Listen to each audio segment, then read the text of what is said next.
વાત હવે સુરતથી કરીએ તો આજે જિલ્લા અને શહેરમાં વરસાદનું રેડ એલર્ટ છે। સુરત શહેર સહિત અનેક વિસ્તારમાં વરસાદ શરૂ થયો છે।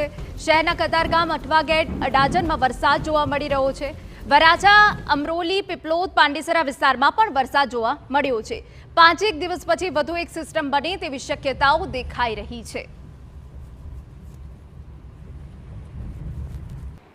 ગુજરાતની અંદર જે વરસાદી સિસ્ટમ જે સક્રિય થઈ છે અને ચોમાસું જે છે તે વિધિવત જે શરૂઆત થઈ ચૂકી છે। સૌરાષ્ટ્ર, દક્ષિણ ગુજરાતની અંદર હવામાન વિભાગ તરફથી જે રીતે આગાહી કરી છે કે આવનારા 4 થી 5 દિવસની અંદર જે ભારે જે વરસાદ છે તે વરસી શકે છે। ત્યારે સુરત શહેરની વાત કરીએ તો સુરત શહેરની અંદર વહેલી સવારથી જે ધોધમાર જે વરસાદ છે તે અલગ અલગ વિસ્તારની અંદર જે વરસી રહ્યો છે। અત્યારે સીધા દ્રશ્યો જે રીતે જોઈ શકાય છે કે અઠવા ગેટ વિસ્તારના આ જે દ્રશ્યો છે તે જોવા મળી રહ્યા છે।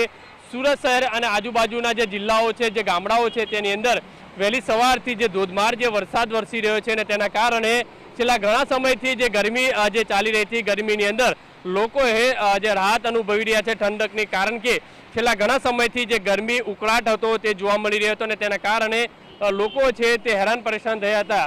હવામાન વિભાગ તરફથી પણ જે રીતે આગાહી કરી છે કે દરિયાઈ સમુદ્રની અંદર જે સિસ્ટમ જે સક્રિય થવાની છે ને તેના કારણે આવનારા 3 થી 4 દિવસની અંદર જે ભારે વરસાદ છે તે દક્ષિણ ગુજરાતના અલગ અલગ વિસ્તારોની અંદર જે વરસાદ વરસી શકે છે। ત્યારે સુરત શહેરની વાત કરીએ તો સુરત શહેરની અંદર વહેલી સવારથી અડાજણ, કતારગામ, પીપલોદ, રાંદેર, જે રાંદેર છે, કતારગામ છે, વરાછા વિસ્તાર છે, સરથાણા, અડાજણ વિસ્તાર, આ તમામ જે વિસ્તારોની અંદર જહાંગીરપુરા વિસ્તાર છે, આજુબાજુના ઓલપાડ ગામડું છે, જહાંગીરપુરા, ઈચ્છાપોર, આ તમામ જે ગામડા જે વિસ્તાર છે ત્યાં પણ સતત જે વરસાદ વરસી રહ્યો છે અને તેના કારણે ક્યાંક ને ક્યાંક ખેડૂતોની અંદર પણ એક ખુશીની જે લહેર છે તે જોવા મળી રહી છે, કારણ કે જે કમોસમી જે વરસાદ વરસ્યો હતો અને તેના કારણે ખેડૂતોએ અનેક મુશ્કેલીનો જે સામનો હતો તે કરવો પડ્યો હતો। પણ જે રીતે ગુજરાતની અંદર વિધિવત જે વરસાદની જે શરૂઆત થઈ ચૂકી છે, ચોમાસું બેઠી ગયું છે અને ચોમાસાની જે શરૂઆત છે તે સુરત શહેરના અલગ અલગ વિસ્તારોની અંદર જે ધોધમાર જે વરસાદ વરસી રહ્યો છે તે જોવા મળી